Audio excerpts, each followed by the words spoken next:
அதாவது இந்த பேரண்டம் உருவாகும் போது ஒரு பிக் பேங் ஏற்பட்டது. அந்த பிக் பேங் ஏற்படும் பொழுது நாம் அறிந்திருக்கக்கூடிய அனைத்து அறிவியல் விதிகளையும் முடமாக்கக்கூடிய ஒரு நிகழ்ச்சி அங்க நடந்திருக்குது. அதுதான் பிக் பேங் சிங்குலாரிட்டி.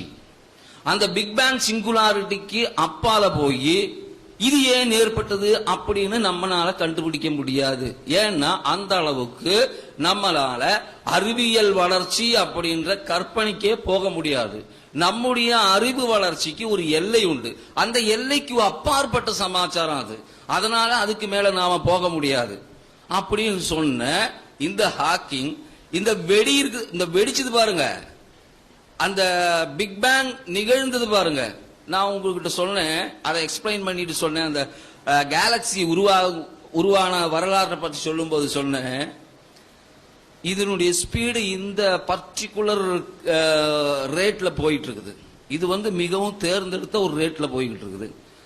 ஆகவே நிச்சயமாக இதுக்கு ஒரு ப்ரீ பிளான் பண்ண ஒரு கிரியேட்டர் பின்னாடி இருந்தே ஆகணும். அது இல்லாம இவ்வளவு பெர்ஃபெக்ட் வெலாசிட்டியில இது போகாது அப்படின்னு நான் சொன்னேன். அப்படின்னா அந்த சட்டம், அந்த பிசிக்கல்லா நமக்கு அதுக்குள்ள போய் கண்டுபிடிக்க முடியாது.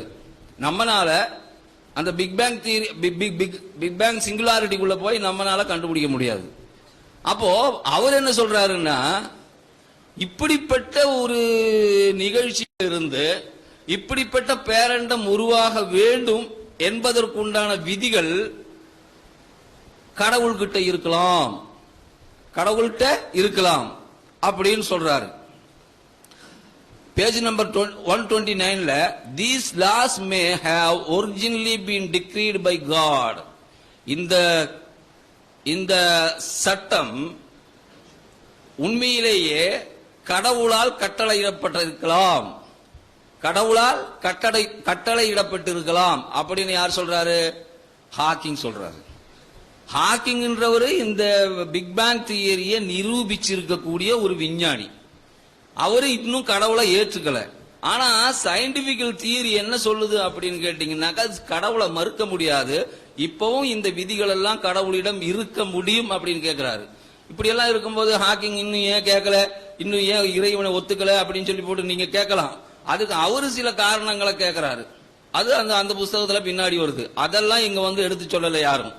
இங்க சொல்லப்பட்டிருக்கக்கூடிய விஷயம் என்னன்னா, பிக் பேங் என்ற ஒரு நிகழ்ச்சி நடைபெற்றிருந்தால் அந்த நிகழ்ச்சியிலிருந்து கடவுளை ஏற்றுக்கொள்ள வேண்டுமா மறுக்க வேண்டுமா அப்படின்னு கேட்டா, பிக் பேங் தியரியின் அடிப்படையில் கடவுளை மறுக்கிறதுக்கு ஆதாரம் இல்லை அப்படின்னு அவர் சொல்றாரு. அடுத்ததுல என்ன சொல்றாருன்னா, இன்னும் இன்ட்ரெஸ்டிங்கான ஒரு சமாச்சாரம். அதாவது பல கேள்விகள் கேட்டாங்க.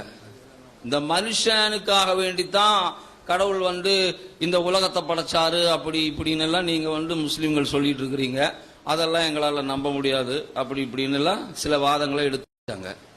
ஆனா இந்த பிக் பேங் தியரியை அனலைஸ் பண்ணி பார்க்கும் பொழுது அவங்க வந்திருக்கக்கூடிய முடிவு என்ன தெரியுங்களா? படிக்கிறேன் கேளுங்க. 134வது page. It would be very difficult to explain why the universe should have begun in just this way, except as the act of a God who intended to create being like us. Hawking சொல்றாரு, இந்த பேரண்டம் ஏன் இந்த விதிப்படி உருவானது என்றால், நம்மை போன்ற உயிரினங்களை, நம்மை போன்றனா பீயிங் லைக் அஸ்னா யாரு? மனிதன். மனிதனை போன்ற உயிரினங்களை படைக்க வேண்டும் என்று ஒரு இன்டென்ஷன் இருக்கக்கூடிய கடவுளின் செயலை அன்றி இதை எக்ஸ்பிளைன் பண்ண முடியாது. யாரையா சொல்றது? இது ஜெயின்லாபினா சொல்றாரு, பிஜே சொல்றாரா, இல்ல அப்துல் ரஹ்மான் ஃபிர்தௌசி சொல்றாரா, அல்லது முஸ்லிம் தலைவர்கள் யாராவது சொல்றாங்களா, அல்லது காலங்காலமாக கடவுள் உண்டு கடவுள் உண்டு சொல்லிட்டு இருக்கிறவர் சொல்றாரா? யார் சொல்றது? இன்னைக்கு உலகத்தில் மிகப்பெரிய சயின்டிஸ்டாக எல்லாரும் மதிக்கக்கூடிய ஹாக்கிங் சொல்றாரு. ஹாக்கிங்க்கு விளங்கிடுச்சு, டாக்டர் சாருக்கு விளங்கலைன்னா நம்மளால ஒன்றும் சொல்ல முடியாது. அடுத்ததாக நாம டாக்டர் சார் பேசிக்கிட்டு இருக்கும்போது சில விஷயங்களை சொன்னாரு. பூமியினுடைய வயசை பத்தி சொன்னார். பூமி 500 கோடி வருடங்களுக்கு முன்னால் தோன்றி இருக்கணும் அப்படின்ற அவர் சொன்னார். அது அப்படிதான் அறிவியல் புத்தகங்களை நாம பார்க்கும்போது அப்படிதான் இருக்கு. ஆனா அதுக்கு ஒரு விஷயம் சொன்னார். கார்பன் டேட்டிங் செய்த போது கார்பன் டேட்டிங் செய்து பூமியினுடைய வயதை கண்டுபிடித்தார்கள். இதுதான் எனக்கு புரியல. இந்த கார்பன் டேட்டிங் செய்யறது எப்படின்னு கேட்டீங்கன்னா, கார்பன் டேட்டிங்னா என்னன்னா, ஒரு உயிரினம் இறந்து போனால் அந்த உயிரினத்தினுடைய உடம்பில் இருக்கக்கூடிய கார்பன் உயிரோடு இருக்கும் போதும் இறந்த பிறகும் கார்பன் இருக்கும்.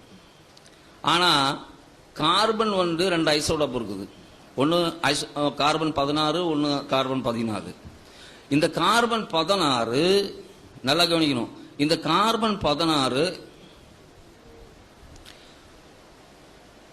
அப்படியே சிதைந்து சிதைந்து கார்பன் 14 மாறிக்கொண்டே இருக்கும்.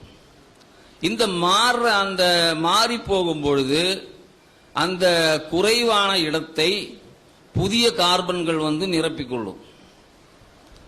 எனவே ஒரு உயிரினத்தினுடைய உடம்பில் இருக்கக்கூடிய கார்பன் 16, கார்பன் 14 இதனுடைய ப்ரொபோர்ஷன் என்ன அப்படின்னு நம்மளால கண்டுபிடிக்க முடியும். இப்போ ஒரு உயிரினம் இறக்கும் போது மற்றொரு நிகழ்ச்சி நடைபெறுது. என்னன்னு கேட்டீங்கன்னா, அது உடம்புல போயிருக்கக்கூடிய கார்பன் 16 கார்பன் 14 மாறிட்டே இருக்கும். புதிய கார்பன் 16 வராது. இப்போ அந்த இடத்துல இருக்கக்கூடிய புதிய உயிரினங்களை நாம பார்த்தோம்னா, உயிருள்ள உயிரினங்களை பார்த்தோம்னா, அதனுடைய உடம்புல கார்பன் 16 எவ்வளவு, கார்பன் 14 எவ்வளவுன்னு கண்டுபிடிக்க முடியும். இதுக்கு ரெண்டுக்கும் இடையில புரியுதல்ல? அதாவது உயிரோடு இருக்கும் போது அதனுடைய கார்பன் 16 14 மாறும்போது புதிய கார்பன் 16 வந்து அந்த இடத்தை நிரப்பிக்கும். சோ ப்ரிப்பரேஷன் வந்து உயிருள்ள உயிரினத்திற்கு ஒரு மாதிரியாகவும் உயிரற்ற உயிரினத்திற்கு வேற மாதிரியாகவும் இருக்கும்.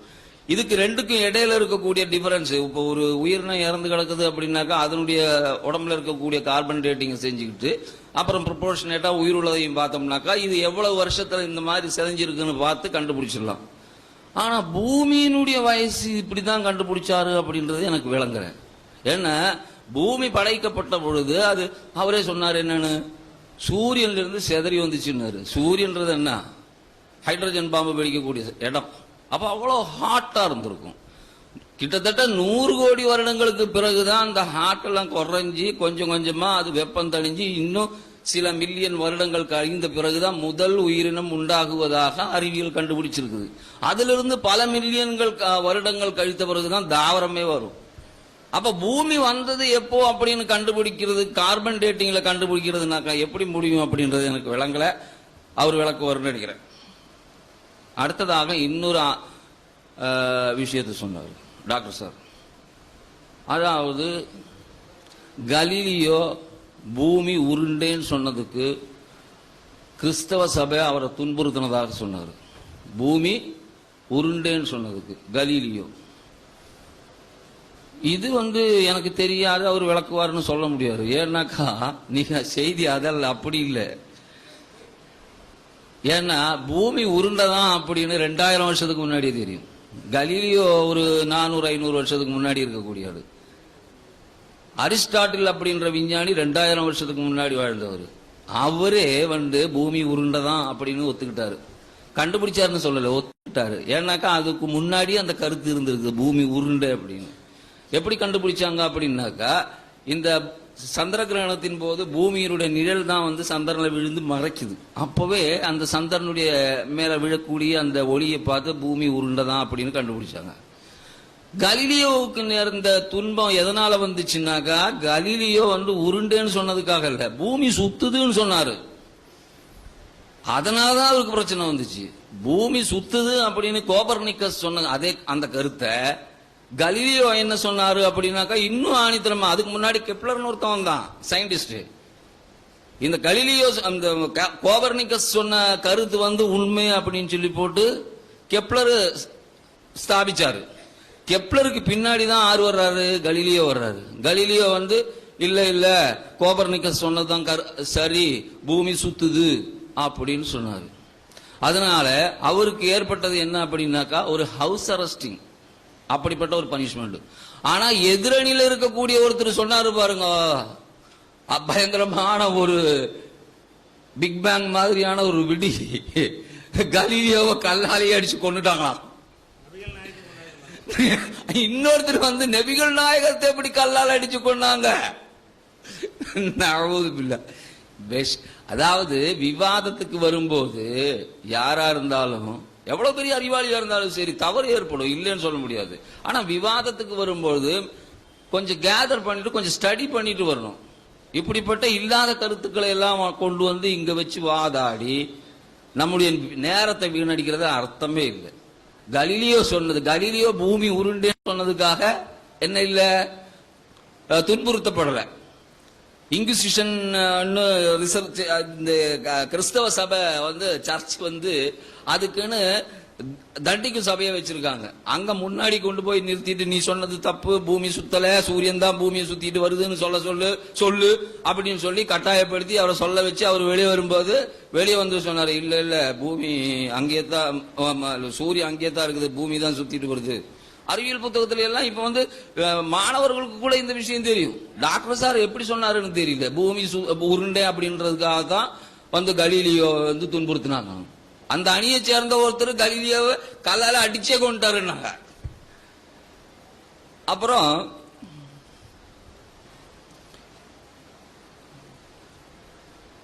எம்பிரியாலஜி, அதாவது அடுத்தபடியாக அவர் வந்தது எதுக்கு அப்படின்னு கேட்டீங்கன்னாக்கா பரிணாம வளர்ச்சிக்கு வந்தார்.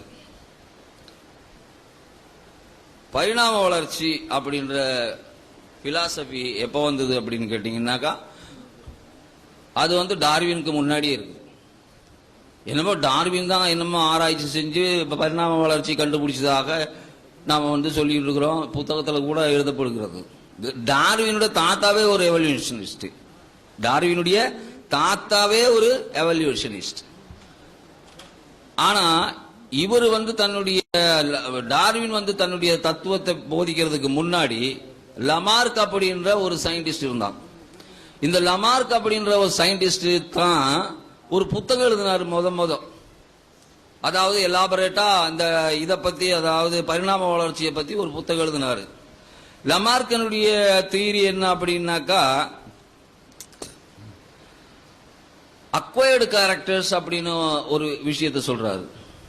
அதாவது ஒரு உயிரினம் உயிர் வாழ்ந்து கொண்டிருக்கும் பொழுது அது தனக்கு பெறப்படுகின்ற பண்புகளை அது தன்னுடைய குட்டிகளுக்கு நேராக செலுத்தி அதில் வந்து பரிணாம வளர்ச்சி ஏற்படுது. அந்த குட்டி வந்து இந்த இன்டென்ஷன் அப்படியே கேரி ஓவர் பண்ணி அதுல இருந்து வேற ஒரு இனம் தோன்றுகிறது அப்படின்னு லாமார்க் சொன்னாரு. Law of use and disuse அப்படின்றதும் அவருடைய தியரி. ஒரு உறுப்பை நாம வந்து பயன்படுத்தினாலும் பயன்படுத்தலானாலும் அதுல பரிணாம வளர்ச்சி ஏற்படும் அப்படின்றது அவருடைய தியரி. இதை வந்து சோதிச்சு பாக்குறதுக்கு என்னமோ எல்லாரும் சேர்ந்து அப்போ அந்த தரப்புல இருக்கக்கூடியவங்க வந்து அண்ணன் என்னமோ பெரிய தப்பான விஷயத்த சொன்ன மாதிரி எல்லாம் பேசிட்டு இருந்தாங்க. அவன் சொன்னார், அது இந்த விஷயத்தை சோதிச்சு பார்க்கணும் அப்படின்றதுக்காக அந்த காலத்துல வீஸ்மன் அப்படின்ற வேறொரு விஞ்ஞானி செஞ்சதுதான் எலியினுடைய வாழை வெட்டின செயல். எலியினுடைய வாழை வெட்டின செயல் இப்ப நீங்க வந்து பார்க்கலாம், லாமார்க்க வந்து பார்க்கலாம்.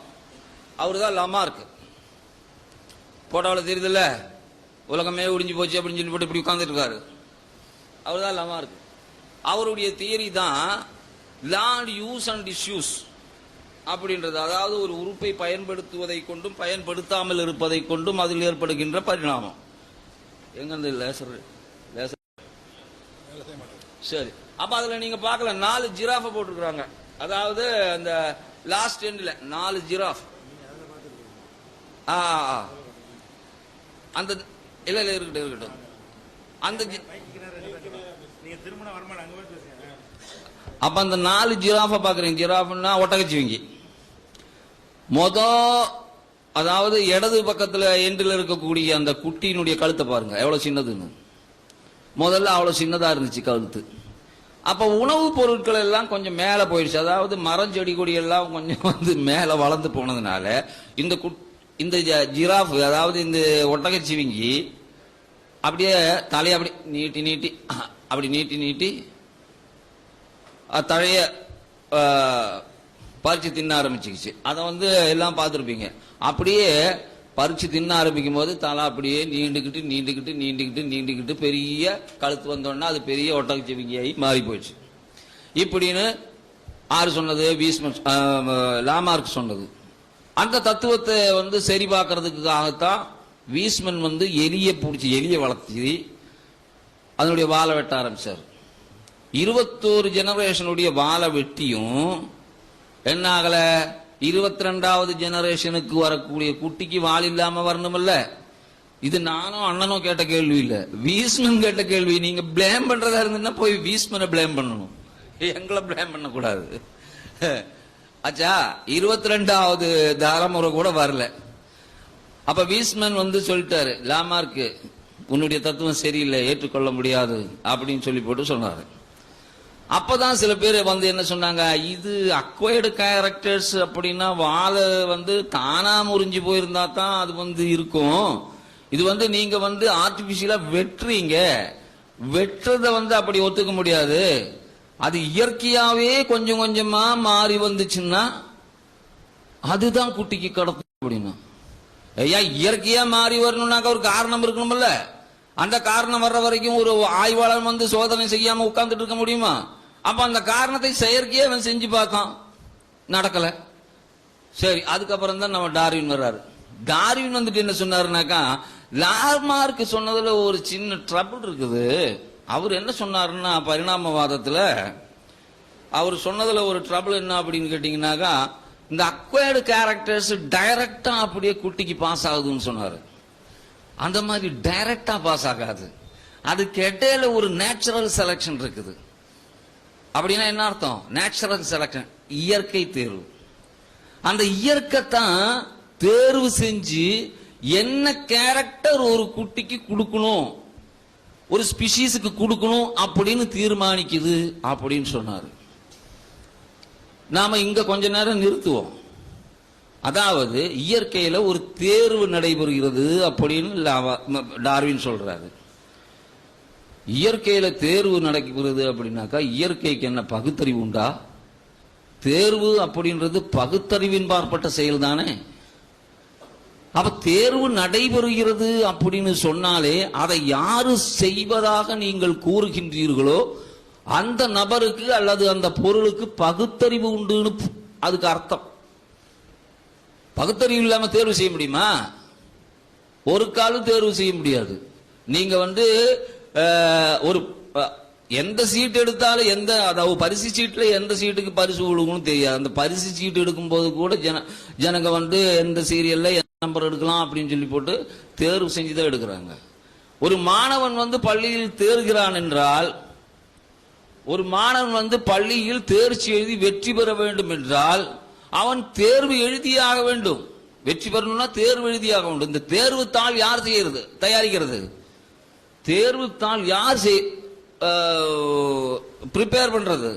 இந்த மாணவனை போன்றவன் அல்ல, மாணவனை விட அறிவில் சிறந்த ஒரு நபர் தான் இந்த தேர்வு தாளை வந்து ப்ரிப்பேர் பண்ணி அது அந்த தேர்வு தாளை அவனுக்கு கொடுத்து இதுல எல்லாம் பாஸ் ஆகிறானா அப்படின்னு சொல்லி போட்டு தேர்ச்சியை நிர்ணயம் பண்றாங்க. அப்ப தேர்வு அப்படின்னு சொன்னாலே வந்து என்ன ஆகி போச்சு, கடவுள் இருக்கு அப்படின்றது அதுல இருந்து அடிப்படையான உண்மையாக பெறப்படுகிறது. ஆனா அந்த தேர்வு செய்யறது கடவுள் இல்லை, இயற்கை அப்படின்றது எவல்யூஷனிஸ்டினுடைய வாதம். இப்ப நாம கேட்கிறோம், தேர்வு செய்வது இயற்கையாக இருந்தால் இயற்கைன்னு ஒண்ணு இருக்கா? இயற்கைன்னு ஒண்ணு இருக்கா? இருந்தா காட்டு. நீங்க சொல்றீங்களே அல்லான்னு ஒண்ணு இருந்தா காட்டுன்னு சொல்றீங்களே, இயற்கைன்னு ஒண்ணு இருந்தா காட்டுங்க, நாங்களும் ஒத்துக்கிறோம். நாம வந்து இயற்கை இயற்கைன்னு பேசிக்கிட்டு இருக்கோம். அந்த நாம இயற்கைன்னு பேசும்பொழுது அதுக்கு என்ன அர்த்தம்? இந்த பூமியில வந்து தாவரங்கள் எல்லாம் வளருது, சந்திரன்ல வளரல அப்படின்னு சொல்றோம். ஏன் சந்திரன்ல வளரல பூமியில வளருது அப்படின்னு நாம கேட்டா அதுக்கு பதில் யாரும் சொல்லக்கூடிய பதில் என்ன அப்படின்னு கேட்டீங்கன்னா, அது பூமியினுடைய இயற்கை. தாவரம் பூமியில வளருதுன்னா அது பூமியினுடைய இயற்கை. சந்திரன்ல வளரல அது சந்திரனுடைய இயற்கை. இங்க என்ன சொல்றோம்? குணத்தை சொல்றோம், ஒரு கேரக்டரை சொல்றோம். கேரக்டர் சொல்லணும்னாலே அதுக்கு ஒரு பொருள் இருக்கணும்ல. பூமி இருந்தா தானே பூமியுடைய இயற்கையை பத்தி சொல்ல முடியும். பூமி இருந்தால் தான் பூமியினுடைய இயற்கையை பத்தி சொல்ல முடியும். பூமி இல்லை என்றால் பூமியினுடைய இயற்கையை பற்றி சொல்ல முடியாது. ஆகவே பொருள் இருந்தால் தான் பொருளுடைய இயற்கையை பற்றி சொல்ல முடியும். இப்போ இந்த சின்ன கழுத்து இருக்கக்கூடிய ஜிராவுக்கு பெரிய கழுத்தை செலக்ட் செய்தது யாரு அப்படின்னு கேட்டா இயற்கைன்னு சொன்னா அந்த இயற்கை என்ற பொருள் எங்க இருக்கு? இங்க வந்து அந்த ஜிராவு தான் இயற்கை அப்படின்னு சொல்லுவீங்களோ? அப்ப எனக்கு நானே வளர்த்துக்கிட்டேனா? அப்ப எனக்கு நானே வந்து சிருஷ்டிக்கிட்டேன்னா? ஆகவே இந்த வாதம் பகுத்தறிவுடைய வாதமே அல்ல. பகுத்தறிவு என்ற பெயரில் நீங்கள் சொன்னீர்களானாலும் இதை வந்து பகுத்தறிவு நாம வந்து ஒத்துக்க முடியாது. சரி, அடுத்ததாக லமார்க்கினுடைய கருத்து சரியா தவறா அப்படின்னு சோதனை பண்றதுக்கு வீஸ்மன் வந்தார் இல்லையா? அந்த மாதிரி நம்ம டார்வின் சொன்னார இயற்கை தேர்வு, இது எவ்வளவு தூரம் சரி அப்படின்னு பார்க்கறதுக்கு வேற ஒருத்தர் வந்தார். அவருடைய பேரு ஜெங்கின். பாக்குறீங்களா? அதான் ஜெங்கின். அவர் ஒரு என்ஜினியர். அப்ப டார்வின் என்ன சொன்னாரு அப்படின்னாக்கா, இந்த எவல்யூஷனை வந்து நடைபெற செய்கின்ற மெக்கானிசம் வந்து நேச்சுரல் செலக்ஷன் அப்படின்னு சொன்னார்.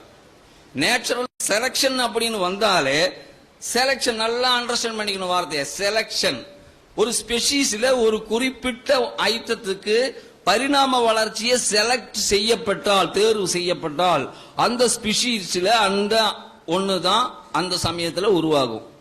ஏன்னா செலக்ஷன் நடக்குது. லமார்க் சொன்ன மாதிரி அக்வைர்டு கேரக்டர்ஸ் டைரக்டா குட்டிகளுக்கு போய் பல குட்டிகள் உண்டாகல.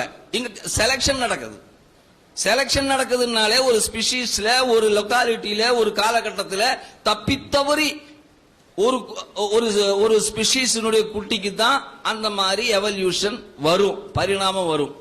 இப்ப அந்த மாதிரி பரிணாமம் வந்துருச்சுன்னு வச்சுங்க. உங்களுக்கு சிம்பிளா விளங்குறதுக்காக நான் எக்ஸாம்பிள் சொல்றேன்.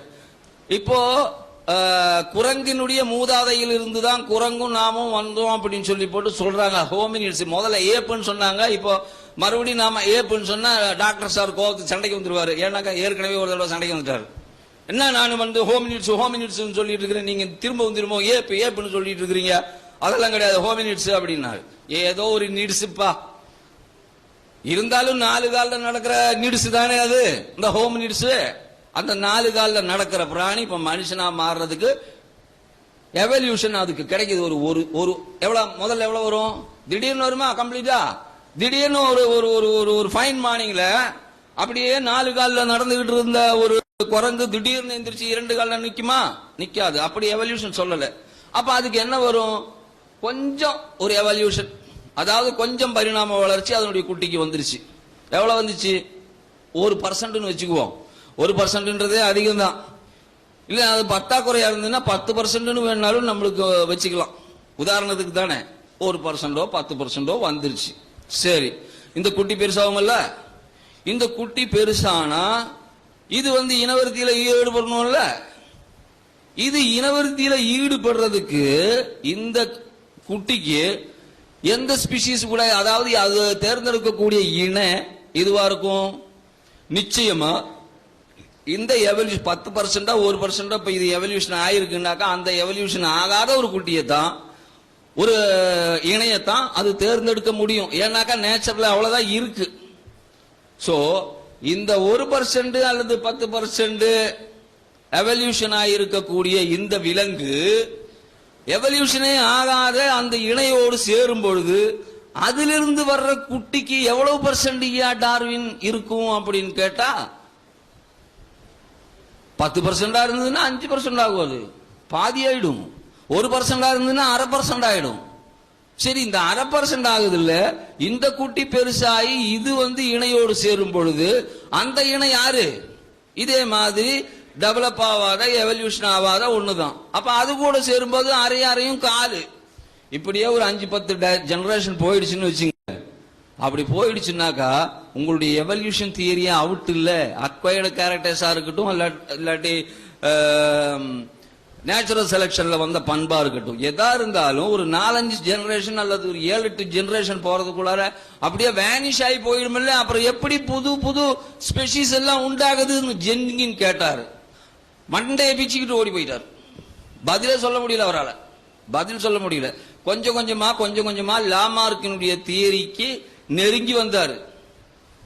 கொஞ்சம் கொஞ்சமா லாமார்க்கினுடைய தியரிக்கு நெருங்கி வந்தார். இப்போ நம்முடைய டார்வினுடைய தியரிக்கு புத்துயிர் ஊட்டுறதுக்காக மற்றொரு எவிடன்ஸ் சொல்லப்பட்டது. அந்த எவிடன்ஸ் கொண்டு வந்தவர் யாரு? அவர்தான் ஹெக்கல். ஹெக்கல் அப்படின்ற ஒரு கருவியல் விஞ்ஞானி. அந்த ஹெக்கல் கருவில் வளர்கின்ற கருக்களை எல்லாம் ஆராய்ந்து அந்த கருக்கள் மிருகமாயிருந்தாலும் மனிதனாக இருந்தாலும் ஏறத்தாழ பார்ப்பதற்கு ஒரே மாதிரியாக இருக்கிறது அப்படின்ற ஒரு தத்துவத்தை சொன்னாரு. ஓன்டோஜெனி ரீகேப்சுலஸ் பிலோஜெனி அப்படின்றது அவருடைய தத்துவத்தினுடைய பெயர். அப்படிப்பட்ட ஒரு தத்துவத்தை அவர் சொன்ன உடனே அதுக்கு என்ன அர்த்தம்? இப்ப நீங்க ப்ரொஜெக்டர் பாக்குறீங்க, இந்த மேல் வரிசையில் இருக்குது பாருங்க, அதெல்லாம் ஒரு ஸ்டேஜில் இருக்கக்கூடிய கரு. ஒரு ஸ்டேஜில் இருக்கக்கூடிய கரு. முதல்ல இந்த லெப்ட்ல இருந்து ரைட்டுக்கு போங்க. முதல்ல வர்றது மீனுடைய கரு. ரெண்டாவது தண்ணீரிலும் கரையிலும் வாழ்கின்ற ஒரு விலங்கினுடைய கரு. மூணாவது கடலாமையினுடைய கரு. நாலாவது கோழியினுடைய கரு. அஞ்சாவது முயலினுடைய கரு. ஆறாவது மனிதனுடைய கரு. இது எல்லாம் பாருங்க ஒரே மாதிரி இருக்கா? கிட்டத்தட்ட ஒரே மாதிரி இருக்கு. இதுதான் ஒரு எவிடன்ஸா வச்சாரு. அதனால அதாவது ஓர் உயிரினத்தின் கரு வளர்ச்சி மொத்த உயிரினங்களின் வரலாறு. ஓன்டோஜெனி ரீகேப்சுலஸ் பிலோஜெனி, இதுதான் அவருடைய தத்துவம். ஒரு கருவின் வளர்ச்சி மொத்த உயிரினத்தின் வரலாறு. அப்போ இதுல எல்லாம் ஒரே மாதிரி இருக்கிறதுனால இதுதான் பெரிய ஆதாரம் அப்படின்னு வச்சார். ஆறு ஹெக்கல். ஹெக்கல் இந்த மாதிரி ஒரு ஆதாரத்தை வச்சு பல வருஷங்கள் ஆகி போச்சு. அதுக்கு பிறகு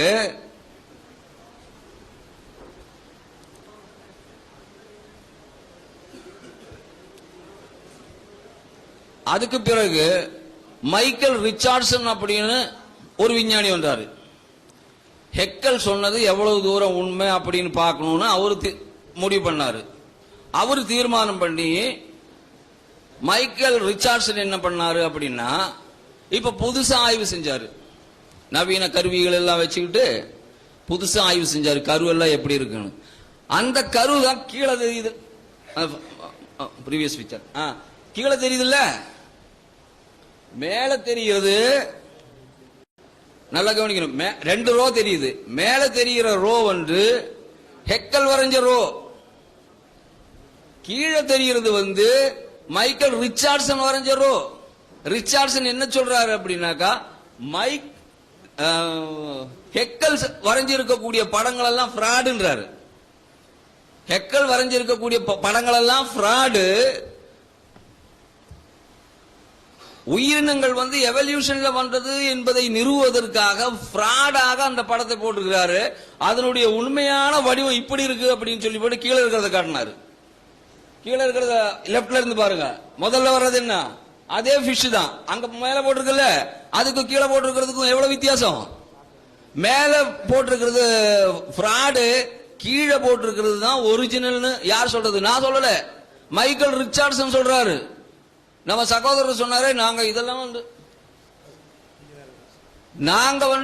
இந்த அனாட்டமி இதெல்லாம் ப்ரொஜெக்ட் பண்ணி இந்த படத்துல ஸ்கல் எல்லாம் போட்டு காட்டணும்ல, இதெல்லாம் ரொம்ப என்னென்னமோ வார்த்தையெல்லாம் சொல்றாரு. அதாவது ரொம்ப ஆணித்தரமா ஆதாரமாக நிரூபிக்கப்பட்டது, இதெல்லாம் உண்மை, இதெல்லாம் நீங்க மறுக்க கூடாது, நீங்க என்னமோ ஒரு புத்தகத்தை வச்சுட்டு மறுக்கிறீங்க அப்படின்ற மாதிரி எல்லாம் டயலாக் அடிச்சாரு இல்லையா?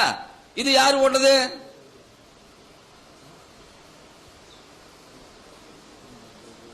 அது மைக்கேல் ரிச்சார்ட்சன் நிச்சயமாக நவீன கருவிகளை வைத்து எடுத்துக்கொண்ட ஒரு படம். அடுத்தது பாருங்க, இங்க ஒரு ஸ்கல் ஒரு மண்டையோடு தெரியுதா? பேலியன்டாலஜி எவிடன்ஸ் பத்தி, இந்த ஸ்கல்ல பத்தி சொன்னார்ல, பேலியன்டாலஜி எவிடன்ஸ், இந்த ஸ்கல் தெரியுதா? அந்த மண்டையோடு, இந்த மண்டையோடு விலங்கு, அதாவது உயிரினம், அதாவது மனிதன் எவல்யூஷன்ல வந்தவன் அப்படின்னு நிரூபிக்கிறதுக்கு உண்டான எவிடன்ஸாக, பேலியன்டாலஜி எவிடன்ஸாக இந்த மண்டையோட காமிச்சாங்க.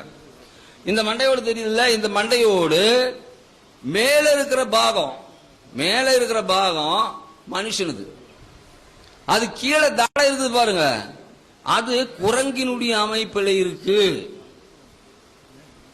அதாவது மேல் மண்டை மனிதனுடைய அமைப்பிலும் கீழ் தாடையானது குரங்கினுடைய அமைப்பிலும் இருக்கு.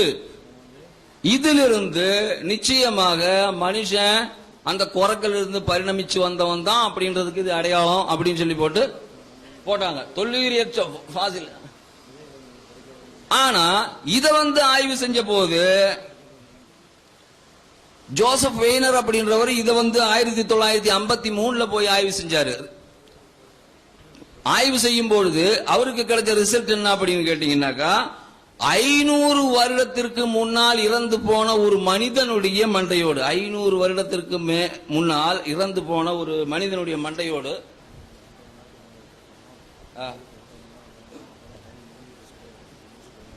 இதோட முடிச்சோம்.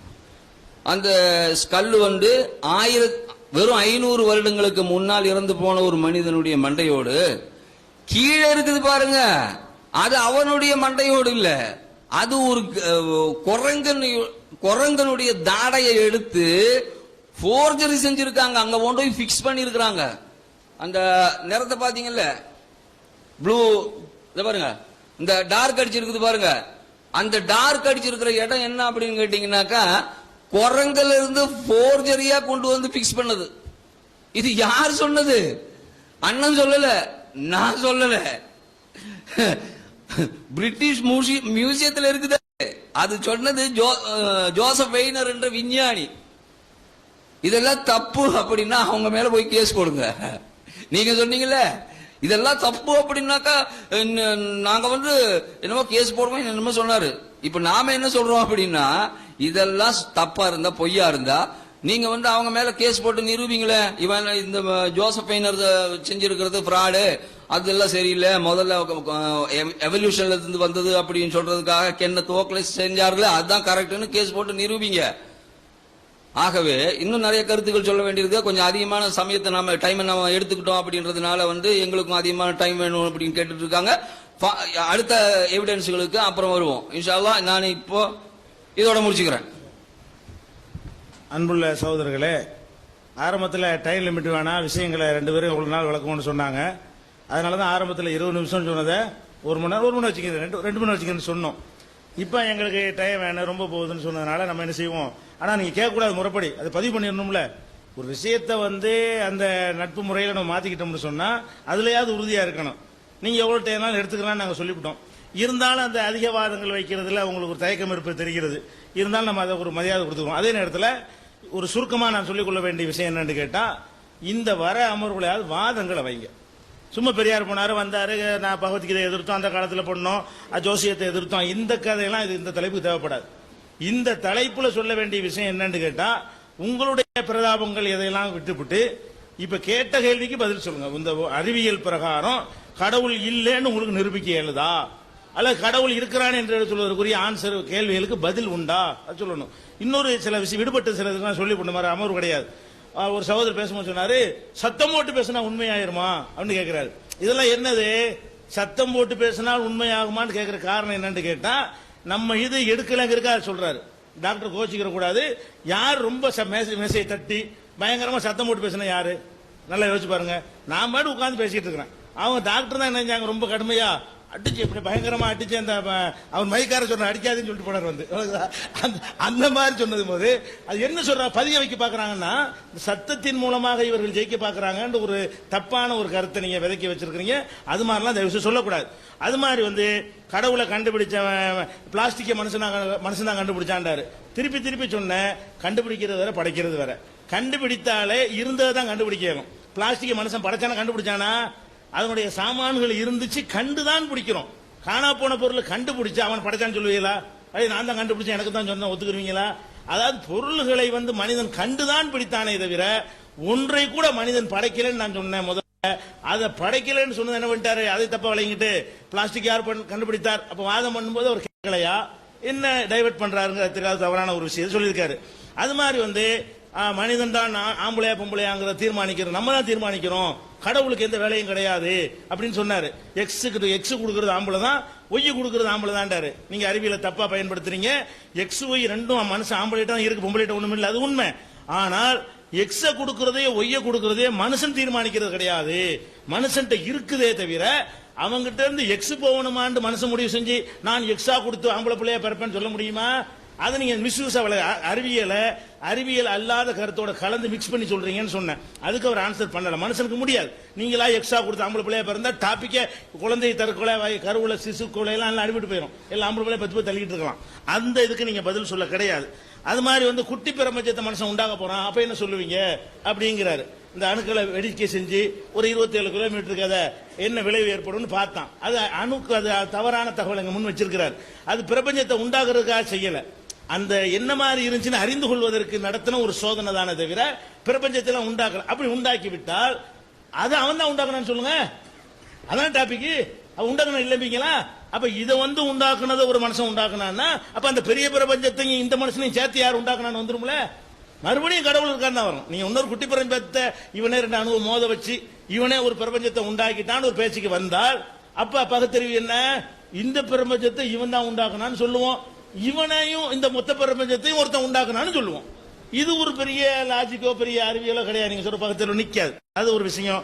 அது மாதிரி கைரேகையோ இருக்கு தெரியுமா, சும்மா சம்மந்தம் இல்லாம பிடிச்சிக்கிட்டே கருவறையில் இருந்ததுனாலதான் குரங்குக்கு மனுஷனுக்கு ரேகை ஒரே மாதிரி இருக்கு. இதெல்லாம் வந்து ஒன்னும் இங்கெல்லாம் ரேகை இருக்கிறது, மடக்கப்படாத இடங்கள்ல எல்லாம் ரேகை இருக்கிறது. இந்த பெரிய கோட்டுக்கு மட்டும்தான் அந்த காரணம் சொல்ல முடியுமே தவிர மடிக்கிறத இந்த ரேகைக்கெல்லாம் இந்த காரணம்லாம் சொல்ல முடியாது. சும்மா என்ன எழுதி வச்சு என்ன சொல்லிட்டு போயிடக்கூடாது. இந்த தலைப்புக்கு சம்பந்தம் இல்லாத விஷயங்களாக அது சொல்லியிருக்கிறீங்க.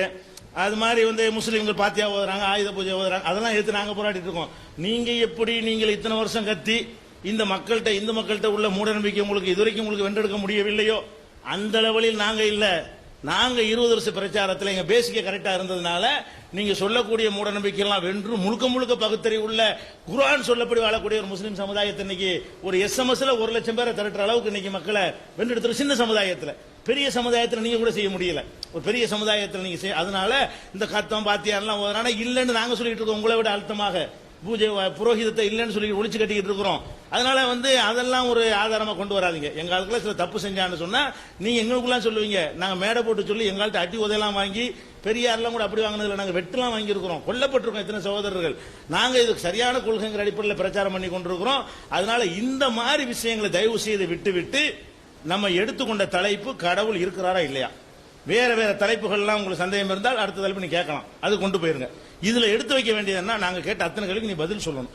இல்லைன்னா பகுத்தறிவுக்கு அடிப்படையில் என்ன செய்யணும், ஆமா இந்த இதுல இப்படித்தான் எங்களுக்கு விளங்குகிறது, இனிமே இல்லைன்னு கண்டுபிடிச்சு அப்புறம் பாத்துக்கிறோம் அப்படியாவது சொல்லணுமே தவிர மனம் முரண்டாக ஒரு கருத்து நீங்களா வைத்துக் கொண்டிருப்பீர்களே ஆனால் அது பாக்குற அனைவருக்கும் தெரியும் எந்த அளவுக்கு. இன்னும் சொல்றேன் கேளுங்க, இன்னைக்கு அவ்வளவு மக்கள், நான் இன்னைக்கு லாஸ்ட் முறை நீங்க 4 பேர் கூட்டு வந்திருக்கீங்க, எங்க எவ்வளவு கான்பிடண்டா இருந்தா எங்க மக்களை கொண்டு உட்கார வைப்போம், நீங்க கொண்டே சொல்லி எப்படி மக்களை வென்றெடுத்துட்டு போயிருவீங்க அப்படிங்கறது இருந்தா சிந்திக்க கூடாங்கிறாங்களே, வர சொல்லிருக்க மாட்டோம்.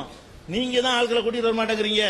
நாங்க என்ன செய்யறோம், அவர்கள் நான் சொல்றதை விட அழகாக அந்த மக்கள் சொல்லக்கூடிய மக்கள் நாங்க உருவாக்கி இருக்கோம். நான் சொல்ல ஃபார்மாலிட்டி உட்கார்ந்து இருக்காங்களே தவிர என்னை விட அழகாக சொல்லக்கூடிய மக்கள் தான் உட்கார்ந்துட்டு இருக்காங்க. உங்கள்ட்ட கேள்வி கேட்கும் தெரிஞ்சுக்கிறீங்க. அதனால உங்களை சிந்திக்காம ஆக்கிட்டாங்க, பகுத்தறிவு ஆக்கிட்டாங்கிறது அவங்களுக்கு ஒரு தமாஷா தான் தெரியும். அப்படி சிந்திக்கக்கூடிய மக்களை தான் நாங்கள் உண்டாக்கி இருக்கிறோம். அதனால அதை விட்டு விட்டு அறிவியல் பூர்வமாக கடவுள் இருக்கிறாரா இல்லையா நிரூபிங்க.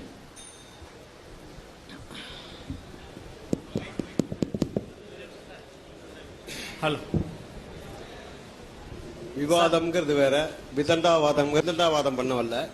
5 மணி காலையில சொன்னோம், ஆளுக்கு 20 சொன்னோம். உங்களுக்கே தெரியும் மின்சாரம் எத்தனை தரம் தட்டுப்பட்டு போச்சுன்னு. அதுக்காக அந்த கம்ப்யூட்டர்ல ஃபீட் பண்ண திரும்ப லோட் பண்ணி அப்ப ஐயா மருத்துவர் வந்து 1 மணி நேரம் நடத்துக்கு அவங்க தான் அனுமதி கொடுத்தாங்க. அதுக்கப்புறம் நாங்க 1 மணி நேரம், நாங்க 1.25 மணி நேரம் எடுத்துட்டாங்க. அதுக்கப்புறம் நாங்க 3/4 மணி நேரம் தான் மத்தியானம் பேசினோம். இப்ப ஆரம்பிக்கும் போது 5 மணிக்கு ஆரம்பிச்சோம். ஐயா தான் சொன்னாங்க 8 மணிக்கு முடிக்கணும், அதுக்கப்புறம் பொதுமக்கள் கேள்வி இருக்குன்னாங்க. அப்ப 5 மணில இருந்து 8 மணினா 3 மணி நேரம். 3 மணி நேரத்துல அவங்க 5ல இருந்து 6:30க்கு முடிச்சிருக்கணும். ஆனா இப்ப 6:50 விட்டுருக்காங்க. இதுல இருந்து யாருக்கு நாகரிகம் இருக்குன்னு தெரியும். ஏன்னா ஐயா சொன்னாரு அவங்க நேரத்துக்காக கணக்கு பண்ணி வேகப்படுறாங்க, ஏதோ கொஞ்சம் பின்வாங்குறாங்க போற இருக்குன்னு. பெரியார் தொண்டர்கள் என்னைக்கும் எங்கேயும் பின்வாங்க மாட்டோம். இப்ப அவர் முதல்ல பேசினது உங்களுக்கு ஏதாவது புரிஞ்சுதா என்னன்னு தெரியல.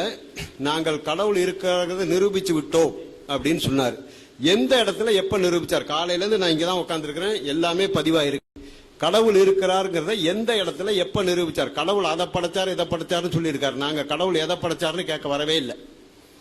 கடவுள் இல்லைங்கிறதுக்கு பல ஆதாரங்கள் சொன்னேன், தண்ணி பாட்டில சொன்னேன். அப்ப என்ன அர்த்தம்? இந்த மாதிரி ஒரு கடவுள் தான் மனிதனை படைச்சாருன்னு ஐயா சொன்னாரு. மனிதனை படைச்சா ஒரு மனிதன் ஏழையாகவும், ஒரு மனிதன் பணக்காரனாகவும், ஒரு மனிதன் உடல் ஊனமுற்றவராகவும், ஒரு மனிதன் பிறவியிலேயே குருடனாகவும் ஏன் இருக்கிறான்னு கேட்டேன். அப்ப என்ன அர்த்தம்? கடவுள் இல்லைங்கிறது அதுல அர்த்தம். இதை விட நாங்க தெளிவா சொல்ல முடியாது. ஏன்னா நாங்க இல்லைங்கிறதுக்கு காரணம் எப்படி சொல்ல முடியும்? இருக்குன்னு நீங்க ஏத்துக்கிட்டு இருக்கிறவங்க என்னென்ன வேடிக்கை பண்றீங்களோ அதை வச்சுதான் சொல்ல முடியும். அதுதான் இல்லைங்கிறதுக்கு ஆதாரம். இப்ப கடவுள் இல்ல இருக்குன்னு சொல்ற நீங்களும் வாழ்ந்துகிட்டு இருக்கீங்க, நாங்களும் வாழ்ந்துகிட்டு இருக்கோம். எங்களுக்கு எந்த வாழ்க்கையில எந்த ஒரு குறையுமே கிடையாது. காலையில சொன்னேன், கடவுளை ஏத்துக்கிட்டவங்களாம் சாகும்போது நிம்மதியா சாவறது கிடையாது, அவஸ்தப்பட்டு தான் வேதனையோட சாவறாங்க. நாங்க சாவை எதிர்பார்த்திருக்கோம். ஏன்னா முதுமை வந்தால் சாவு வரும், சீக்கு வந்தா சாவு வரும். மருத்துவர்கிட்ட போய் நாங்க உட்காந்து எங்க உடம்ப பாருங்கன்னு சொல்லுவோம். எந்த கோயிலும் போய் வேண்டிட்டு போறதில்ல. ஐயா சொன்னாரு தசரதன் கதையெல்லாம் இங்க தேவையில்லைன்னாரு. இது இஸ்லாத்தா நாத்திகமானு சொன்னா நாங்க வந்திருக்க மாட்டோம். இஸ்லாத்து உண்டா இல்லையான்னு கேட்டிருந்தா எங்களுக்கு இங்க வேலையே கிடையாது. நாங்கள் நாத்திகர்கள், எந்த மதமும் எந்த கடவுளும் இல்லைன்னு சொல்றவங்க. அதனாலதான் வந்தோம். அப்ப அந்த தசரதனால இழுத்து சொல்லி ஆகணும். ஏன்னா அந்த சாக்கடையில நான் இருக்கிறேன். என்ன இந்து மதம்ங்கிற ஒரு மதம் என் தலையில தூக்கி வச்சிருக்கிறான். அதை சொன்னாதான் அது உங்களுக்கு புரியுதோ இல்லை, அதை பத்தி எனக்கு கவலை இல்லை. நான் இங்க உட்காந்து மைக்கில் பேசிக்கிட்டு இது ஐயா காலையில சொன்னாரு உலகத்துல இருக்கிற அத்தனை பேர் பாக்குறாங்கன்னாரு. அப்ப நான் இஸ்லாத்தை குறை சொல்றதா இங்க வரவே இல்லை. எங்களை பொறுத்தவரை எந்த ஒரு கடவுளும் இல்லைன்னு சொல்லதான் வந்தேன். ஐயா இன்னொரு சொன்னார், கடவுளை யார் படைத்தார்னு கேட்டீர்கள்னாரு. காலையிலையும் சொன்னாரு, இப்பவும் சொன்னாரு. காலையில இருந்து நாங்க யாரும் அந்த கேள்வி இது வரைக்கும் வைக்க. உலகை படைத்தது கடவுள் என்றால் கடவுளை படைத்த யாருன்னு கேட்கறீங்க அப்படின்னா கேட்கவே இல்லை, யாருமே கேட்கல. எல்லாமே பதிவா இருக்கு. நீங்க யாராவது சீட்டு கிடைச்சா திரும்ப வீட்டுல போய் பாருங்க. அப்ப என்ன இதுல பொருள் கேட்டீங்க? வரும்போதே கொஞ்சம் பதில் அவர் பையில கொண்டாந்து இருக்கிறார். தீக்காக்காரனா இந்த கேள்விதான் கேட்பான், நம்ம இந்த பதில் சொல்லு தயார்படாது. மேஜிக்ல நாங்க செய்வோம், நிறைய செய்வோம். இப்ப கூட செஞ்சு காமிப்பேன், உங்களெல்லாம் கண்டுபிடிக்க முடியாது. நான் இந்த சாய்பாபா மாதிரி வெறுங்கையில விபூதி எடுக்கிறது, தங்க சங்கிலி எடுக்கிறது முறைக்கு என் தோழர்களுக்கு எல்லாரும் தெரியும். இப்ப அந்த மேஜிக் அவர் ஐயா பேச்சுல செய்யற. இது சொல்லாடல் விளையாட்டு. நம்ம இங்க பட்டிமன்றத்துக்காக வரவில்லை. கடவுள் இருக்கிறார்கிறத நிரூபிச்சேன்னு சொன்னாரே தவிர எங்க நிரூபிச்சார்? நீங்க எத்தனை பேர் உட்கார்ந்து இருந்தீங்க? நிரூபிச்ச இடம் எங்கன்னு சொல்லுங்க பார்க்கலாம். அப்ப என்னன்னு கேட்டீங்கன்னா, இந்த விதண்டாவாதங்கிறது எதுக்கு இருக்கிறவங்களை சிந்திக்க விட மாட்டாங்க. இந்த நிகழ்ச்சி எப்படி இருக்கு கேட்டீங்கன்னா, அவங்க ஒரு கேள்வி கேட்டுக்கணும், நாங்க பதில் சொல்லியிருக்கணும். நாங்க ஒரு கேள்வி கேட்டு அவங்க ஒரு பதில் சொல்லியிருந்தா அந்த விவாதம் உண்மையிலுமே அருமையா இருந்திருக்கும். ஏன்னா உங்களுக்கு குழப்பத்துக்கு வேலை கிடையாது. இந்த 20 நிமிஷத்துல அவங்க எவ்வளவு பேசுறாங்கன்னு உங்களுக்கு தெரியாது. ஏன்னா நாங்க நோட்ஸ் எடுத்துட்டு இருக்கோம், அதனால எங்களுக்கு தெரியும். நான் என்ன சொல்ல போறேன்னு உங்களுக்கு தெரியாது. அதனால இந்த 1.5 மணி நேரத்திலேயோ 1.5 மாசத்திலேயோ சொல்ற சமாச்சாரம் கிடையாது. கடவுளை பத்தி நீங்க சிந்திக்க வேண்டாம், நாங்க சிந்திக்கிறோங்கிற. நாங்க உங்களை தான் என்ன சொல்றோம், வாழ்க்கையின் ஆதாரமே அந்த கடவுள்னு சொல்லும்போது அந்த கடவுளை பத்தி நீங்க சிந்திக்க வேண்டாமா? ஐயா ஒரு கேள்வி கேட்டார், காமிச்சாதான் நம்புவேன்னு சொல்ற. தாமஸ் ஆல்வா எடிசனை காமிச்சாதான் கரண்ட் அவர் கண்டுபிடிச்சது கொடுத்து இருக்கு. நீங்க லண்டன்ல போய் கேளுங்க, யாரு கரண்ட் கண்டுபிடிச்சாலும் தாமஸ் ஆல்வா எடிசன்மா. அமெரிக்காவில் போய் கேளுங்க, தாமஸ் ஆல்வா எடிசன்மா. உலகம் முழுக்க சொல்லுவான், கரண்டா யாரு கண்டு தாமஸ் ஆல்வா எடிசன் தான் சொல்லுவான், மாத்தி சொல்ல மாட்டான். நமக்கு ஆல்வா எடிசன் சொல்ல வேண்டாம். ஆனால் அவர் கண்டுபிடிச்ச பொருள் அங்க இருக்கு. கடவுளை கண்ணுக்கு தெரியாது, காத்து மாதிரிங்கிறான். காத்து பாருங்க, அதை பாருங்க மேல அடிக்குது. கடவுளே கண்ட்ரோல்ல வந்துட்டார் ரிமோட்ல. அப்படி ஸ்லோ பண்ணீங்கன்னா மெதுவா அடிப்பாரு, ஃபாஸ்ட் வச்சீங்கன்னா ஃபாஸ்டா அடிப்பாரு. அது தேவையில்லாத சமாச்சாரம். காத்து மாதிரி கடவுள் இருப்பான்னா, காத்து நீங்க ஆஃப் பண்ணீங்கன்னா அது போயிடும். இன்னைக்கு அப்படி கொண்டு வந்தான், குழு குழுன்னு வேணுமா ஏசி கூட. அதனால இதெல்லாம் புரியாத சமாச்சாரங்கள். இனிமே தயவு செய்து அடுத்த கூட்டம் ஏற்பாடு பண்ணா நீங்க ஒரு கேள்வி, நாங்க ஒரு கேள்வி, அப்படி வச்சுங்க. அது கேட்க வந்த மக்களுக்கு பயனா இருக்கும். நாங்க வாழ்க்கை முழுக்க இப்படிதான் நேரத்தை வீண் பண்றோங்க. நாங்க இது எங்களுக்கு நேரம் வீணா போச்சு நாங்க வருத்தப்படுற ஆளே கிடையாது. ஏன்னா இல்லாத ஒண்ணு இல்ல இல்லன்னு சொல்லிட்டு இருக்க முட்டாள்னு பெரியார் சொல்லிருக்காரு. இன்னொரு 300 வருஷம் போனா எந்த கடவுளும் யாருக்குமே இருக்காது. ஏன்னா இந்த உலகம் இன்னும் குறுகி குறுகி பைக்குள்ள வரப்போகுது. ஆகவே இப்ப அவர் ஐயா சொன்னது, காலையில சொன்னார், இந்த பெஞ்சு தானா வந்ததுன்னு சொன்னா அது எப்படி ஏற்றுக்கொள்ள முடியினாரு. இப்ப நீங்க என் வீட்டுக்கு வரீங்க, ஒரு பெஞ்சு இருக்கு. நான் சொல்றேன் இந்த பெஞ்சு கடவுள் தான் செஞ்சாருன்னா நீங்க நம்புவீங்களா? என்ன பைத்தியம் நினைக்க மாட்டீங்க? பெஞ்சு ஆசாரி செஞ்சாரு. அந்த மர வேலை யாரு கத்துக்கிட்டார்? அவரு செஞ்சார். நம்ம இந்த வாதம் பெஞ்சு யாரு செஞ்சா இது கடவுள் தான் படைச்சாருன்னா கிடையாது. பெஞ்சு செஞ்சது ஆசாரி, அவர் அந்த மர வேலை கத்துருக்காரு, செஞ்சாரு. இந்த பெஞ்சை கடவுள் தான் செஞ்சாருன்னு சொன்னா நீங்க என்ன பக்தனை ஏத்துக்குவீங்களா? என்னடா மென்டலா இருக்கான், அதை எடுத்துக்கிட்டு இந்த பேனா எப்படி இருக்குன்னு என்ன நினைப்பீங்க? காலையில நல்லா தானே இருந்தா திடீர்னு ஏதோ கோளாறு ஆயிடுச்சுன்னு நினைப்பீங்க. இதை செல்போனை செல்போன் சொல்லணும், பேனாவை பேனான்னு சொல்லணும். எல்லாத்தையும் கடவுள் மேல தூக்கி போட்டு ஏன் இந்த பெஞ்சு செஞ்ச கடவுள் அது உடையிற மாதிரி பண்றாரு, டேமேஜ் பண்றாரு, கரையான் பிடிக்கிறவங்க வளர்த்திட்டு போலாம். அதுக்காக நாங்க வரவே இல்லை. சூரியனை வந்து தினம் பாக்குற இல்லன்னு சொல்லுவியா அப்படின்னு கேட்டா, கண்ணால பாக்குறோம் அதை இல்லன்னு சொல்ல முடியாது. கண்ணால பாக்குற பொருளை இல்லன்னு சொன்னா அவன் ஒன்னா நம்பர் பைத்தியம். பார்க்காத கடவுளை இருக்குன்னு சொல்றதுதான் பைத்தியம். நீங்க நல்லா சிந்தனை பண்ணி, நான் சூரியன் இல்லைன்னு சொன்னா நான் பைத்தியம், ஏன்னா காலையில பாக்குறேன். ஆனா பேய் இருக்குன்னு சொன்னா நான் பைத்தியம், பேயை பார்க்க முடியாது. அதெல்லாம் ஒரு கற்பனையா கண்டுபிடிச்சு. அதே மாதிரி கடவுள் இருக்காரு சொன்னா காமிங்கன்னு சொல்றது ஒரு பகுத்தறிவு, நியாயம். பகுத்தறிவுன்னு என்ன? கடவுள் இல்லைன்னு சொல்றது மட்டும் பகுத்தறிவு கிடையாது. இந்த டீ சாப்பிடுங்கன்னு இதை கொடுத்தனாக்கா நீங்க சொன்னது டீ கிடையாதுடா, இது மைக்குடான்னு சொல்லணும். அதுதான் பகுத்தறிவு. கடவுள் மறுப்பு மட்டும் பகுத்தறிவு கிடையாது. சும்மா பகுத்தறிவு பேச வந்தீங்க, கடவுள் இல்லைன்னு சொன்னா இப்ப இல்லங்கிறதுக்கு இவ்வளவு ஆதாரம் சொல்றேன். இந்த மைக் என்ன கடவுளா கண்டுபிடிச்சாரு? மின்சாரம் கடவுளா கண்டுபிடிச்சாரு? அப்ப என்ன அர்த்தம்? கடவுள் இல்லைன்னு அர்த்தம். மனுஷன் கண்டுபிடிச்சான். நாளைக்கு இன்னும் எதையோ கண்டுபிடிக்க போறாங்க. இப்ப இந்த பென் டிரைவ்னு ஒண்ணு கம்ப்யூட்டர்ல வந்திருக்கு, லேப்டாப் வந்திருக்கு. யாரு கண்டுபிடிச்சா? கடவுளா கண்டுபிடிச்சாரு. கடவுளுக்கு நான் காலையிலேயே முதல் கேள்வி என்ன சொன்னேன்? நான் ஆரம்பிக்கும் போதே என்ன சொன்னேன்? கடவுள் தான் இந்த உலகை கண்டுபிடிச்சார், கடவுள் தான் எல்லாத்தையும் படைச்சார்னா, உலகத்தை படைச்ச அன்னைக்கு இந்த செல்போன்ல இருந்து லேப்டாப்ல இருந்து எல்லாம் படைச்சிருக்கணும்ல. ஏன் லேப்டாப் ஒரு 10 வருஷம் முன்னாடி வருது, ஒரு 15 வருஷம் முன்னாடி ஏன் செல்போன் வருது? அப்ப மனிதன் அவனுடைய அறிவை கொண்டு சிந்திக்கிறான். அது வந்து எந்த ஒரு மதமா இருக்கலாம். எங்களுக்கு நாங்களாம் மதத்தெல்லாம் தாண்டினவங்க. ஒரு மனிதன் தன்னுடைய மூளையை செலவு பண்றான். 50 பையனை வச்சு ஒரு வாத்தியார் பாடம் நடத்துறாரு. ஒரு பையன் தான் ஃபர்ஸ்ட் மார்க் வாங்குறான், 49 பையன் அது கீழே தான் வரான். அப்ப ஆசிரியர் மேலே அந்த பாடத்து மேலே குறை கிடையாது. அந்த கவனிக்கிற பையன் தான் அவனுடைய முழு கவனமும் அந்த பாடத்துல செலுத்துறான், நல்ல மார்க் வாங்குறான். அது மாதிரி நம்ம எதை கவனிக்கிறோம், ஏன் சிந்திக்கிறான்னு அவன் தான். பறவையை கண்டான் விமானம் படைத்தான்னு சொல்றான். அவர் பொருள், அதை வச்சு விமானம் எப்படி படைக்க முடியும்? பறவைக்கு உயிர் இருக்கு, ரெக்கை ஆட்டுது, விமானம் ரெக்கை ஆட்டுதா? கிடையாது. அப்ப எதையோ சொல்லி திசை மாற்றுறதுங்கிறது வேற, மக்களுக்கு புரிய வைக்கணுங்கிறது. நாங்க வந்து மக்களுக்கு புரிய வைக்கணும், நாங்க சொல்றதை ஏத்துக்க கூடாதுன்னு காலையிலேயே சொல்லிட்டேன். எனக்கு எது சரின்னு படுதோ அதை சொல்லதான் வந்திருக்கேனே தவிர, உங்களுக்கு எது சரின்னு படுதோ அதை சொல்லுங்க. என் கேள்விக்கு நீங்க பதில் சொல்லி, உங்க கேள்விக்கு நான் பதில் சொல்லி, கடைசியில இத்தனை மக்கள் வந்து அவங்களுடைய நேரத்தை பண்றதுங்கிறது எந்த வகையிலையும் சரியா இருக்காது. அப்புறம் சொன்னார், தேவர், கல்லர், முதலியார், செட்டியார்லாம் இருக்காங்க, உங்க இதுல அதெல்லாம் முதல்ல சரிப்படுத்துக்குனாங்க. நான் கேள்விப்பட்ட வரைக்கும் உங்க இதுல கூட லப்பை மரக்காயர்லாம் இருக்காங்களாம். இந்த லப்பைக்கு மரக்காயர் பொண்ணு கொடுக்க மாட்டார். இது எனக்கு தேவையில்லாத சமாச்சாரம், இருந்தாலும் சொல்றேன். லப்பைக்கு மரக்காயர் கொடுக்க மாட்டாரு, மரக்காயருக்கு லப்பா கொடுக்க மாட்டாரு. இதெல்லாம் அந்த நம்ம மக்கள்லயே கொஞ்சம் பணக்காரன் ஏழையை மதிக்க மாட்டான். உங்க இதுலயே பார்த்துருக்கலாம், நீங்க நிறைய பார்க்கலாம். நீ காசு கொஞ்சம் வந்துருச்சுனாக்கா அவங்க நிலைமையே வேற. நேற்றுக்கு இருந்து நிலைமை இது பண்ண மாட்டாங்க. இது வந்து இதெல்லாம் மாத்தணும். இது எந்த மார்க்கமும் இதெல்லாம் சொல்றதே கிடையாது. காசு இருந்தீங்கன்னாக்கா அது உங்க கோயில் எப்படின்னு தெரியாது. எங்க கோயில் 1000 ரூபா கொடுத்தீங்கன்னா சாமியை கிட்டக்க போய் பார்க்கலாம், 50 ரூபா கொடுத்தா வெளியே நின்று பார்க்கலான்னு நிறைய இது வச்சிருக்கிறான். அப்புறம் இறைவன் தான் எல்லாத்தையும் கொடுக்கிறார். நான் கேட்டேன் காலையில, வயிற்று வலினா டாக்டர்கிட்ட போலாமான்னு கேட்டேன். இதெல்லாம் ஒரு வாதமானாரு. இறைவன் தான் எல்லாத்தையும் கொடுக்கிறாருன்னா சீக்கையும் இறைவன் தான் கொடுக்கிறார், ஆண்டவன் தான் கொடுக்கிறார். அந்த இதை அனுபவிக்கணுங்கிறதா கொடுக்கறத தவிர மருந்து சாப்பிட்டு அதை சரி பண்றது நம்ம ஆண்டவனுக்கு செய்யற முதல் துரோகம். நல்லா சிந்திச்சு பாருங்க, உண்மையா பொய்யான்னு. நமக்கு செய்ய கொடுக்கப்பட்டது அத்தனையுமே ஆண்டவனால் தான். அது கிருஷ்ணனா இருக்கலாம், ராமனா இருக்கலாம், இயேசுவா இருக்கலாம், அதை பத்தி கவலையில அல்லாவா இருக்கலாம். இது இறைவன் தான் நம்ம கொடுத்தாருன்னா அதை நம்ம வீட்டில் உட்காந்து ஐயோ ஐயோ ஐயோன்னு வயிற்ற கட்டிட்டு அழுதுகிட்டே இருக்கணும். மருத்துவர்கிட்ட போனோம்னா நம்ம கடவுள் மறுப்பாள், கடவுளுக்கு எதிர்பார்க்கும். இது மாதிரி இன்னும் நிறைய பேசிட்டு இருக்கலாம். எங்களுக்கு இருக்கிற நேரம் 1.5 மணி நேரம். அடுத்து எங்க மருத்துவர் பேசுவார், அதுக்கப்புறம் இந்த ஐயா பேசுவாரு.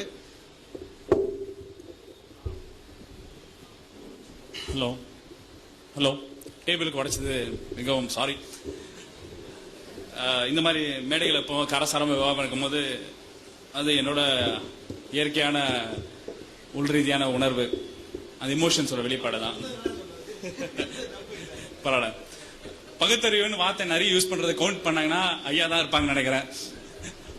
முழுக்க முழுக்க பகுத்தறிவோட ஆய்வு, பகுத்து அறிவாளர்கள் பற்றிய கேள்விங்கன்னு அவர் தலைப்பை வச்சிருந்தாருக்கலாம். ஏன்னா அந்த தலைப்பை தான் முழுமையா காலில இருந்து பேசிட்டு இருக்காரு. பெரியார் ஆய்வு, பகுத்தறிவாளர் எண்ணங்கள் அப்படின்ற தலைப்புல அவர் பேசிட்டு இருந்தார். கடவுள் இருக்கிறார் என்ற தலைப்புல இந்த ஃபார்மேட்ல அவர் சொன்னார். பாத்தீங்கன்னா இல்லன்னு சொல்றதுக்கு இப்படி ப்ரூவ் பண்ணுங்க அப்படின்னு சொன்னதுக்கு இருக்காரு என்ற ப்ரூவ் பண்ணுங்க அப்படின்னு அவர் ஒரு ப்ரூஃப் வித் எக்ஸ்பெரிமெண்ட் அனாலிசிஸ் அவர் கொடுக்கல. நீங்க இது மாதிரி சொல்றீங்க, அது இது மாதிரி இல்ல, நீங்க இது மாதிரி இருக்குன்னு சொல்றீங்க, அது மாதிரி இல்லன்ற கவுண்டர் ஆர்குமெண்ட்ஸ், அதாவது எங்க ஆர்குமெண்ட் பேஸ் பண்ணி இருக்கிற கவுண்டர் ஆர்குமெண்ட்ஸ் தான் சார் வைக்கிறார் தவிர அவரோட ஆர்குமெண்ட்டை வைக்கல. காலையில இருந்து நைட் வரைக்கும் ஒரு அனாலிசிஸ் பாருங்க. டிபேட்னா உங்க ஆர்குமெண்ட்ஸ் வச்சீங்கன்னா அந்த டிபேட்ஸ் உங்க ஆர்குமெண்ட் என்ன அப்படின்னு முன்னிலை வைக்கல. நீங்க என்ன பேசுறீங்க அதுபடி நான் உங்களுக்கு என்ன கவுண்டர் கொடுக்கறேன். கடவுள் இருக்கிறானா அப்படின்னு கேள்வினா கடவுள் இருக்கிறார், உங்களோட ஆர்குமெண்ட்ஸ் என்ன? 10 ஆர்குமெண்ட் வைங்க. கடவுள் இல்லை என்று சொல்றதுக்கான 10 ஆர்குமெண்ட் இருக்கும். அதான் காலையில இருந்து நுங்கிட்டு இருக்கோம். கடவுள் இல்லை, உயிர்களுக்கு உருவாக்குறதுக்கான தோற்றது ஒரு பிக் பேங் தியரி வந்து எளிமையான முறையில சொல்லாச்சு. அதாவது natural selection by chance, Darwin சொன்ன தியரியை வந்து அறிவியலாக இப்ப இருக்கிற மாடர்ன் ஜெனடிக்ஸ் ப்ரூவ் பண்ணுச்சு. Sir Richard Attenborough proven of Darwin theory by genetic model என்ற புக்கை தயவுசெய்து படிச்சுட்டு வாங்க. அதுக்கப்புறம் இன்னொரு வாக்குவாதம் வைப்போம். அதுல இருக்கிற ஜீன் அனாலிசிஸ்ல இருந்து டிஎன்ஏ ஃபிங்கர் பிரிண்டிங் உருவாக்கப்பட்ட அந்த தன்மையான ஆர்குமெண்ட் ஸ்டடீஸை வந்து நம்ம பேசுவோம். ஆர்குமெண்ட்ஸ் வந்து கவுண்டர் ஆர்குமெண்ட்ஸ் பேசிஸ்ல டிபேட் போடக்கூடாது. 1 2 ஐயா சொன்னாங்க ஒரு மாலிக்யூல் வந்து சுத்தி சுத்தி சுத்தி சுத்தி சுத்தி எனர்ஜி டிப்ளீட் ஆகும் அப்படின்னு ஒரு தியரி சொல்ல, அது போட்டான் theory, particular matter theory. Energy wave theory பிரகாரம் ஒரு எனர்ஜி வேவ் லென்த் ஒரு பார்ட்டிகல் ரீச் ஆச்சுன்னா அது சர்க்குலேட் ஆயிட்டே இருக்கும், அது டிக்ளைனே ஆகாது. அந்த பார்ட்டிகுலேட்டோட தியரி எக்ஸ்பெரிமெண்ட் தான் லார்ஜ் ஹேட்ரான் கொலைடர் எக்ஸ்பெரிமெண்ட். அது வந்து இவர் சொல்ற மாதிரி பிக் பேங் தியரிய எக்ஸ்பெரிமெண்டல் பேசிஸ்ல உலகத்துக்கு ப்ரூவ் பண்றதுக்காக முழுக்கமான எக்ஸ்பெரிமெண்ட். கிட்டத்தட்ட 25 வருஷம் அதுல இன்புட், கிட்டத்தட்ட 48 கண்ட்ரீஸ் அதுல போட்டிருக்காங்க. தயவு செய்து இன்னைக்கு இன்டர்நெட் போனீங்கன்னா கூகுள் சர்ச்ல போட்டு large hadron collider experiment for big bang experiment தட்டுங்க. கிட்டத்தட்ட 15 ஆர்டிகல் வரும், முழுமையா படிங்க அந்த ஆர்டிகலை. எப்படிலாம் அந்த எந்தெந்த சயின்டிஸ்ட் எப்படி உருவாக்குறாங்க, பிக் பேங் தியரி எப்படி ப்ரூவ் பண்ணுவோம் அப்படின்னு சொல்ற கான்செப்ட். ஐயா டெக்னிக்கா 2-3 விஷயத்துல சொன்னாரு. கங்காரு பத்தி சொல்லிட்டே இருந்தார். கங்காரு பத்தி பதில் சொல்ல மறந்துட்ட மன்னிக்கும். மார்சுபியல்ஸ்னா அதோட மேமல்ல இந்த ஒரு வகை. மேமல் வகைனா இப்ப நம்ம ஊரு குழந்தை ஒண்ணு பிறந்துச்சுன்னா 6 மாசம் 8 மாசத்துல 9 மாசத்துல நடக்கக்கூடிய சக்தி வாய்ந்தது. நின்னுடும் பாப்பா 1.5 வயசு 2 வயசுல ஸ்டெப்ஸ் எடுத்து ஆரம்பிக்கும். கங்காரு அதாவது மார்சுபியல்ஸோட டிக்ளைன் பாத்தீங்கன்னா stepping of the forward jumping பவர்னால அதுக்கான சக்தி இல்ல. அதை அடாப்ட் பண்றதுக்காக திருப்பி சொல்றேன், நேச்சுரல் செலக்ஷன் அடாப்ட் பண்றதுக்காக மார்சுபியல்ஸ் என்ற குரூப் ஆஃப் அனிமல்ஸ் வந்து அதாவது பை இல்லாது அதை வந்து யூட்ரஸ். இப்ப நம்ம அம்மா வந்து வயித்துல வந்து ஒரு யூட்ரஸ் வச்சிருக்கோம் தெரியுமா, குழந்தை உள்ள யூட்ரஸ் வச்சிருக்கு. பாத்தீங்க யூட்ரஸ் வந்து பாப்பா கிட்ட 9 மாசம் இருக்கு. நீ அப்புறம் ஏன் வந்து சுருக்கு பை ஏன் யூட்ரஸ் தலையில இல்ல சுருக்கு பை மாதிரி இருக்குன்னு கேட்க கூடாது. அடு அம்மாவோட உறுப்புல வயித்துல யூட்ரஸ் வந்து 9 மாசம் யூட்ரஸோட ஃபெசிலிட்டி எக்ஸ்டெண்டட் யூட்ரஸ் மாதிரி தான் மார்சுபியலுக்கு உள்ள ப்ரொவிஷன். அந்த பாப்பாவோட இண்டிபெண்டன்ட் சர்வைவல் ஆனக்கு அப்புறம் தான் அந்த குழந்தை அந்த கங்காரு வந்து சின்ன கங்காரு வெல்லும். மார்சுபியல்ஸ் பல வகையான மார்சுபியல்ஸ் இருந்தது. கிட்டத்தட்ட 1100 ஸ்பீசிஸ் மார்சுபியல்ஸ் இருந்தது. எங்க இருந்ததுன்னா ஆஸ்திரேலியன் நியூசிலாந்து உள்ள கிராஸ்லேண்ட்ஸ்ல இருந்தது. இப்ப இருக்கிற இயற்கை சூழலுக்கு வித்ஸ்டாண்ட் பண்ற கெப்பாசிட்டியான மார்சுபியல் கங்காரு. அந்த பழைய மார்சுபியல் ஆர்மடிலோன்னு ஒரு மார்சுபியல் இருந்து தான் இருக்கு. இப்ப கங்காரு என்ற மார்சுபியல் எக்ஸிஸ்டன்டா இருக்கு. இது வந்து சுருக்கு பை வச்சுட்டு மேல தூக்கிற ஒரு கான்செப்ட் நமக்கு தேவையில்லை. நம்ம அழகா 9 மாசம் பாப்பா வயிற்றுல இருக்கும். பிறகு 6 மாசம் வரைக்கும் பாப்பா ஃபீட் பண்ணும், நிமிர்ந்து உட்காரும். 9 மாசத்துல இருந்து 12 மாசம் தான் பாப்பா நடக்க ஆரம்பிக்கும். நமக்கு பாப்பாவோட சுருக்கு பையில இருக்கணும்னு அதாவது மனித இனத்துக்கு அவசியம் கிடையாது. 1 2 ஐயா சொன்னாரு சிங்குலாரிட்டி, பிக் பேங் தியரியோட singularity, brief history of time அழகா அவரு வே ஆஃப் திங்கிங்ல ஐயா வந்து அவரு தகுந்த சாகதமான முறையில உங்களுக்கு வழிபடுத்தாரு. தயவுசெய்து பீஃப் ஹிஸ்டரி ஆஃப் டைம் முழுமையா நீங்க படிங்க. ரொம்ப எளிமையான புக், முழுமையா 3 தடவை படிச்சனால சொல்றேன். ஸ்டீஃபன் ஹாக்கிங் கிளியரா சொல்றாரு, இந்த மாதிரி ஒரு technical aspects of big bang தியரியை உருவாக்குறதுக்கான இன்டெலெக்ட் டிசைன் உள்ள பீயிங் லைக் ஒரு சூப்பர் நேச்சுரல் பீயிங் எக்ஸிஸ்டன்டா இருக்கிறது ஒரு விவாதமா தான் வைக்கிறா தவிர ஒரு ஸ்டேட்மெண்டா கொடுக்கல. அவர் விவாதமான வெச்ச முறையை ஐயா உங்களுக்கு ஸ்டேட்மெண்டா சொல்லியிருக்காரு. அவர் கடைசி ஒரு 30 பேஜஸ் ஒரு 40 பேஜஸ் உள்ள ஆர்குமெண்ட்ஸ் நீங்க சொன்னாரு, ஆர்குமெண்ட்ஸ் வச்சிருக்காரு அப்படின்னு சொல்லி அதோட நிறுத்திட்டாரு. என்ன ஆர்குமெண்ட்ஸ் வச்சாரு உங்ககிட்ட சொல்லிருக்கணும். அதான் சொல்றேன், ஒரு ஆர்குமெண்ட் வந்து சயின்டிபிக் தியரிஸ் தான், அவங்க தன்னிச்சையா உள்ள பேசிஸ்ல உங்களுக்கு ரிஃப்ளெக்ட் பண்றது கிடையாது. என்ன கவுண்டர் ஆர்குமெண்ட் ஸ்டீஃபன் ஹாக்கிங் கடைசி 40 பேஜஸ் வச்சிருக்காருன்னு இந்த மேடர் சொல்லிருக்கணும். நான் சொல்றேன் பிரீஃப் ஹிஸ்டரி ஆஃப் டைம்ல தயவுசெய்து லாஸ்ட் 40 பேஜஸ்ல இன்டெலெக்ட் டிசைன் டெவலப் பண்றதுக்கான சாத்திய கூறுகள் இல்லைன்னு ஸ்டீஃபன் ஹாக்கிங் முறை சொல்லியிருக்காரு. அவர் சொல்லியிருக்காரு அழகா, இது ஒரு தியரி இன்னும் இப்ப எக்ஸ்பெரிமெண்ட் பண்ண முடியல, இந்த இன்டெலிஜென்ஸ் எப்படி டெவலப் ஆயிருக்குன்னு ஒரு கொஸ்டின் மார்க் தான் விடுறாரு. அது சயின்ஸ் எக்ஸ்ப்ளோர் பண்ணும், சயின்ஸ் அட்வான்ஸ் பண்ணும் என்று தெளிவோட முடிப்பாரு. அந்த அட்வான்ஸ்மெண்ட் வர வரைக்கும் நீங்க சூப்பர் நேச்சுரல் பவர் கடவுள் தான் நீங்க சொல்லணும்னு நீங்க திருநிக்க கூடாது. நாங்க சொல்ல பயனற்றது எங்க நேரத்தை வீணடிக்கிறேன். நீங்க வந்து இங்க ஜட்ஜா இல்லைங்க, நீங்களோட வேலை பண்ற கவுண்டர் ஆர்குமெண்ட்ல டிபேட்டரா தான் இருக்கீங்க. நீங்க வந்து சொல்யூஷன்ஸ் டிரைவ் பண்ண போகாது, பாக்குற மக்கள் தான் சொல்யூஷன்ஸ் டிரைவ் பண்ணும். நீங்க வந்து ஒரு இதுதான் பகுத்தறிவா, இதான் பகுத்தறிவா, இதான் பகுத்தறிவு டெரிவேஷனா நீங்க கேட்டிருக்கீங்க. அறிவுக்கு ஆய்வு உட்பட்டது பகுத்தறிவு. சார்லஸ் டார்வினோட தியரி பத்தி ஐயா படம்லாம் போட்டு காமிச்சாரு. சார்லஸ் டார்வின் தியரி பத்தி ஐயா படம் போட்ட போது உங்களுக்கு தெரியணும். ஆரிஜின் ஆஃப் ஸ்பீசிஸ் எழுதும் போது சார்லஸ் டார்வின் 1987 எழுதி முடிச்சிட்டார். பிற 20 வருஷம் வெயிட் பண்ணார். 20 வருஷம். ஏன்னா சார்லஸ் டார்வின் ஒரு பயந்த சுபாவம், சர்ச்சை மதிக்கிறாரு. அவங்க அப்பா வந்து எவல்யூஷனரின்னு சொன்னாரு. அவங்க தாத்தா அவங்க அப்பா எவல்யூஷனரி, ஒரு ஜுவாலஜிஸ்ட். பையனை ஃபர்ஸ்ட் மெடிக்கல் காலேஜ் சேர்த்தாரு. மெடிக்கல் காலேஜ் படம் கிளர்ஜிமேன் ஆகி பிறகு HMS Beagle கப்பல்ல போயிட்டு கிட்டத்தட்ட 15 வருஷம் ஆய்வு பண்ணி 1987 ரிட்டர்ன் வந்து 20 வருஷம் கழிச்சு தான் ரிலீஸ் பண்றாரு. ஏன் ரிலீஸ் பண்றாருன்னா, டார்வின் இங்க ரிலீஸ் பண்ணும் போது லினாயஸ் ஆஸ்திரேலியாவில் உணர்த்த டார்வின் தியரியை திருப்பி அவர் சொல்றாரு. ரெண்டு பேரும் கம்பைன் பிரசன்டேஷனா வருது. சார்லஸ் டார்வின் லினாயஸ் கம்பைன் பிரசன்டேஷன் தான் ஆரிஜின் ஆஃப் ஸ்பீசிஸ். இது 30 வருடங்களாக மாபெரும் ஆய்வு நடக்குது உலகம் ஃபுல்லா. இந்த மாதிரி உயிர்களின் தோற்றம். ஏன்னா மாபெரும் பரபரப்பு. ஏன்னா அப்பத்துல இருந்து 7 நாளுக்கு இறைவன் உருவாக்கிட்டான். சர்ச் வந்து அடம் பிடிக்குது, எப்படியாவது டார்வின் தியரி முடக்கணும்னு ட்ரை பண்ணுது. அதுக்கு கவுண்டர் ஆர்குமெண்ட்ஸ் வருது, இதை கவுண்டர் ஆர்குமெண்ட்ஸ் வருது. இவர் சொன்ன அந்த லமார்க்கா இருக்கட்டும், இவர் சொன்ன ஹெக்டெல்லா இருக்கட்டும், எப்படியா இந்த தியரி ப்ரூவ் பண்ணாத டெஸ்பரேஷன்ல பல வகையான நெகட்டிவ் பாயிண்ட்ஸ் கொடுத்திருக்காங்க. இவர் அந்த ஃபிளாப்பான தியரிஸை மட்டும் ஹைலைட் பண்ணி இது ஃபிளாப்னு அந்த தியரி சொல்ல முடியாது.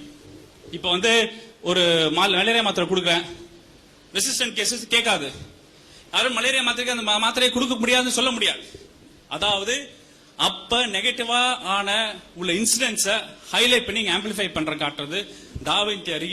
இப்பயும் சொல்றேன், இப்ப இருக்கிற 2009 20ஆம் நூற்றாண்டுல ஜெனடிக் அனாலிசிஸ்ல ப்ரூவ் பண்ணது.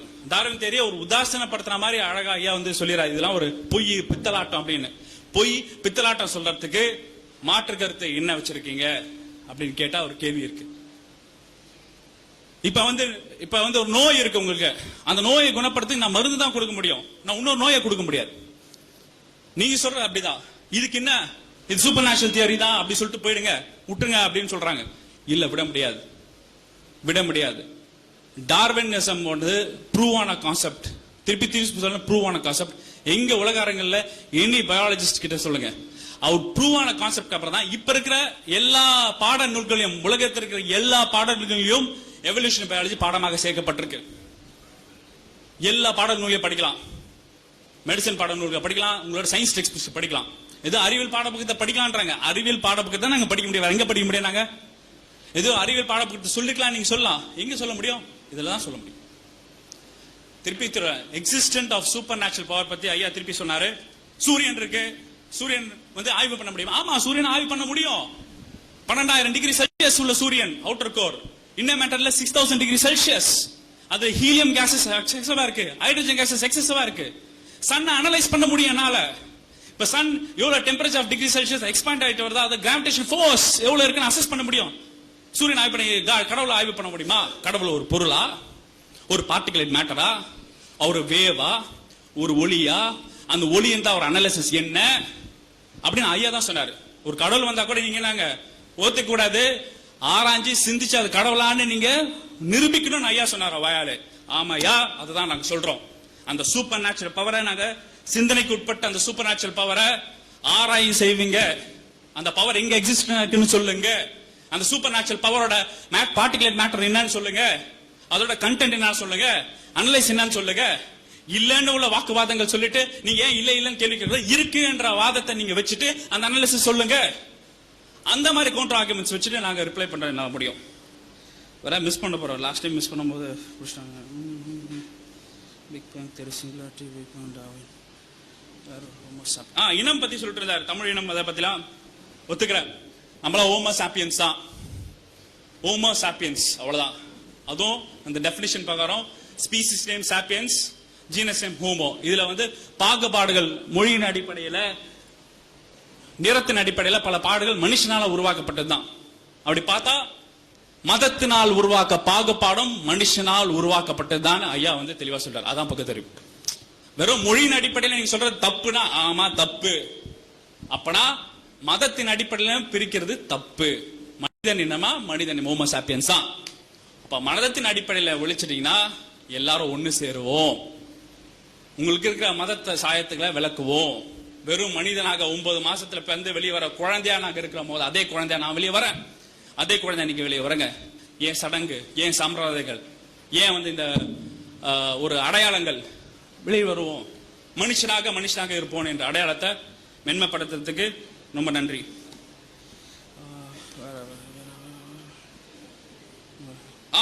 சொல்லிட்டாரு கிட்டத்தட்ட பிளாக் ஹோல் பிளாக் மேட்டர் எல்லாம் சொல்றாங்க. தயவு செய்து பிளாக் ஹோல்லாம் என்ன, பிளாக் மேட்டர் என்ன, பிக் ஹோல் தியரி என்ன ஆச்சு, வேக்யூம்ல இருந்து என்ன ஆச்சு, யூனிவர்ஸோட எக்ஸ்பான்ஷன் அட்ரிஷன் என்னன்னு அது ஒரு பாய்மா அறிவா ஐயா வந்து தெளிவா ஒரு கிளாஸ் எடுத்தாரு அந்த விஷயத்துல. அதுக்கு எல்லாமே ஒரு சூப்பர் நேச்சுரல் பவர் தான் காரணம்னு ஐயா சொல்றது மட்டும்தான் நம்மளால ஏத்துக்க முடியல. ஏன்னா சூப்பர் நேச்சுரல் பவரையும் சிந்திச்சு அனலைஸ் பண்ணி சொன்னாங்கன்னா நாங்க ஏத்துக்கிறோம்.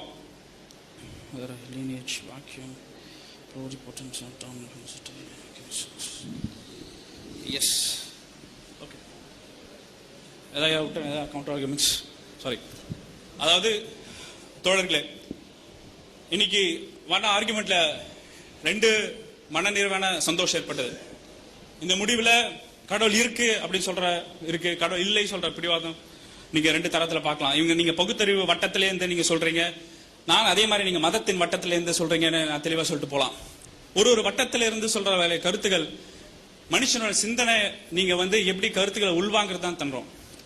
எந்த கூட்டமே இல்லாம இந்த கூட்டத்துல இவ்வளவு பேர் காலில இருந்து இரவு வரைக்கும் இந்த இருக்க கவுண்டர் ஆர்குமெண்ட்ஸ் வச்சு பிளேஸ் பண்ணது, அதுக்கு கவுண்டர் ஆர்குமெண்ட்ஸ் இவங்க பிளேஸ் பண்ணது, அது கவுண்டர் ஆர்குமெண்ட்ஸ் நாங்க பிளேஸ் பண்றதுல மிக்க மகிழ்ச்சி. இந்த மாதிரி பல கூட்டங்கள் அமைஞ்சாதான் உங்க மன நிறைவு மன தெளிவு மட்டும் இல்ல, மதத்தினால் உள்ள சடங்குகளையும் உடைத்தெறிறதுக்கு ரொம்ப சுலபமா இருக்கும். மதத்தினால்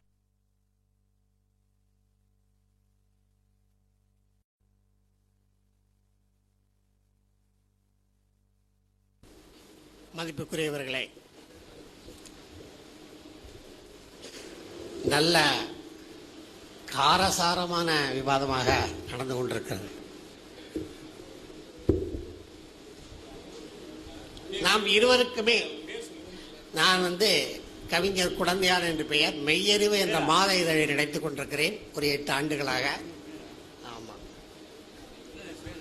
மெய்யறிவு என்ற மாத இதழை நடத்தி கொண்டிருக்கிறேன். அதிலே பகுத்தறிவு சிந்தனைகள கருத்துக்களை எல்லாம் மக்களுக்கு சென்று கொண்டிருக்கிறது. அந்த முறையிலே என்னுடைய கருத்துக்களை இங்கே பேசப்பட்ட விதத்திலிருந்து சற்று மாறுபாடாக நான் அதை செய்யலாம் என்று நினைக்கின்றேன். நம் இருவருக்குமே ஒரு கொள்கையில் உடன்பாடு உண்டு. கடவுள் இல்லை என்ற கொள்கையிலே இருவரும் உடன்பாடாக இருக்கிறோம். ஒரு சின்ன வித்தியாசம் என்னன்னா, நீங்க அல்லாஹ்வை தவிர வேற இல்லை அப்படின்னு சொல்றீங்க, நாங்க அல்லாஹ்வை சேர்த்து இல்லைன்னு சொல்றோம். ஆக கிட்டத்தட்ட வந்துட்டோம். இங்கே பகுத்தறிவை தொடாமலே நாங்கள்லாம் பேசிட்டதாக சொன்னாங்க. எனக்கு அது புரியல. பகுத்தறிவை தொடாம பேசவே முடியாது. நாங்க பேசிட்டு இருக்கோம்னு சொல்றாங்க. நாங்க பேசிக்கொண்டு இருக்கிறோம் என்று சொன்னால் அதை நீங்கள் எல்லாம் பொறுமையோடு கேட்டுக்கொண்டிருக்கிறார்களா? நாங்கெல்லாம் பகுத்தறிவோடு தான் பேசிட்டு இருக்கோம் அப்படின்னு நீங்க அக்செப்ட் பண்ணிக்கிறதாக நான் நினைக்கிறேன். அடுத்து, இந்த பகுத்தறிவு என்ற சொல்லுக்கு ஒரு பொருள், நிறைய பேர் பகுத்தறிவுன்னு சொன்னா நாத்திகம் அப்படிங்கிறத குறுகிய வட்டத்துக்குள்ள இருக்கு பொருள் சொல்றாங்க. அதல்ல, பகுத்து அறிதல் ஒரு தொழில். பகுத்து அறிதல் ஒரு தொழில்.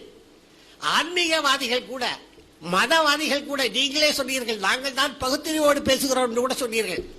ஆக கடவுள் உண்டு என்று சொல்லுகிறவர்கள் கூட பகுத்து அறிந்துதான் சொல்லுவதாக சொல்லுகிறார்கள். நாங்கள் கடவுள் இல்லை என்பதை பகுத்து அறிந்து சொல்லுகிறோம். ஆக பகுத்தறிவு என்பது 2 பேருக்குமே இருக்கிறது. அதை தொடாமல் நாங்கள் பேசினோம் என்பது பொருத்தமற்ற ஒரு வாதம். இல்லாததிலிருந்து எதுவும் வரவில்லை என்று ஒரு கருத்தை சொன்னார். நல்ல கருத்து. இல்லாததிலிருந்து, இல்லாதது என்பது உங்கள் கண்ணுக்கு தெரியாததுதான். இங்கே பிக் பேங் தியரியை பற்றி நிறைய பேசிட்டாங்க. இதுல வேடிக்கை என்னன்னு கேட்டீங்கன்னா, இந்த கிரகங்கள் கோள்கள் எல்லாம் சேர்த்து அண்ட வெளியிலே நாம் இதுவரை கண்டறிந்தவை ஒரு 10 விழுக்காடு தான், வந்து 10% தான். மிச்சம் 90% இன்னும் என்னன்னே தெரியாத இருண்ட இடமா இருக்கு. அந்த இருண்ட இடத்துல இருந்து ஒரு 10% விஷயத்தை வச்சுக்கிட்டு நம்ம பெருசாகி பேசிட்டு இருக்கோம். இன்னும் 90% விஷயம் என்னன்னே தெரியல. அதுதான் நான் என்னோட ஒரு கவிதையில சொன்னேன். விளங்கா நிலை விலகும் வரை விந்தை இரையாகும், மதமே தரும் அது இது இருக்கு பாருங்க, மதமே தரும் மதமே அதில் மனிதம் விலங்காகும், மடமை சதிராடும் மனமகிழ்வும் மறைந்தோடும், கடவுள் எனும் சொல்லே அது கருத்தை குருடாக்கும், அடிமை நான் அடிமை என அறற்றும் செயல் ஒடுக்கும். நான் சொன்னீங்கனால உடனே ஒரு ஒபீடியன்ஸ் வந்துடும். கடவுள்